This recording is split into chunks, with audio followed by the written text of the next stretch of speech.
Hi, let us understand about the attribute Autoflush and buffer within page directive.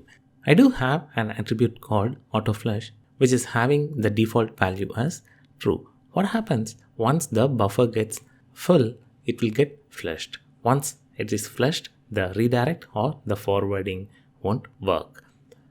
To avoid that, I can set the Autoflush option to false, but what happens once it fills the buffer, it's going to run out of space and it will provide error message. To increase the buffer size, I can use the attribute buffer and increase the buffer size. The default buffer is 8 KB.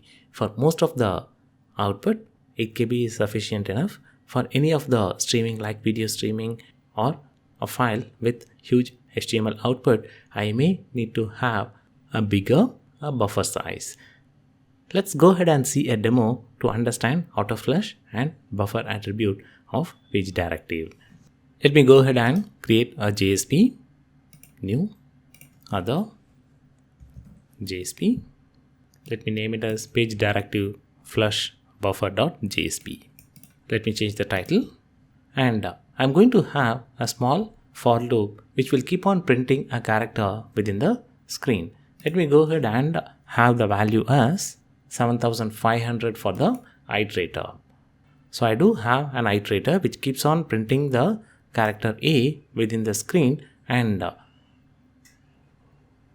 once the printing is over, I'm going to redirect the control to this specific JSP.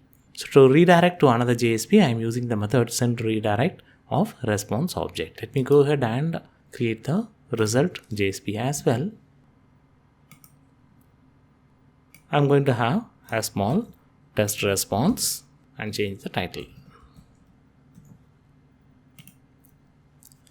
So what will happen? The letter A will get printed 7500 times and it will get redirected to this specific JSP file. Let me go ahead and execute the JSP file, run on server. So immediately after printing, it got redirected. So I am not able to see the result. I am filling the page with the letter A to fill the buffer. Let me go ahead and make change to this particular number. Let me make it as say 20,000. Let me run now. So what will happen?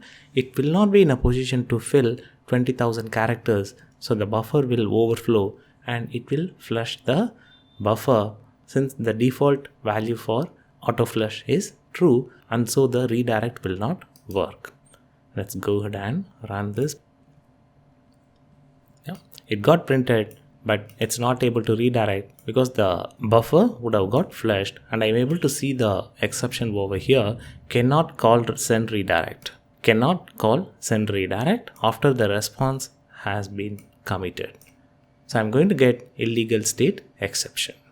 Now I am going to add a page directive Autoflush false, so that the autoflush for this particular page won't happen. So what it will do, it will not autoflush once the buffer is full and there are chances of overflowing. Let me go ahead and run this particular demo now. Yes. So I got an exception, JSP buffer overflow. I stopped the JSP from doing autoflush. So what happened? The buffer, it got overflowed and it provided the exception JSP buffer overflow. So this is how we can control the autoflush and buffer for any JSP. Depending on how much amount of content needs to be written into the JSP using the HTML, I can control the buffer. And in case if the page going to use redirect or forwarding, we should disable the autoflush, and accordingly we should increase the buffer size so that we can provide enough memory for the buffer and it will not provide the error message buffer overflow. So in a quick summary, we have seen how to use the attribute Autoflush and buffer within the page directive of JSP.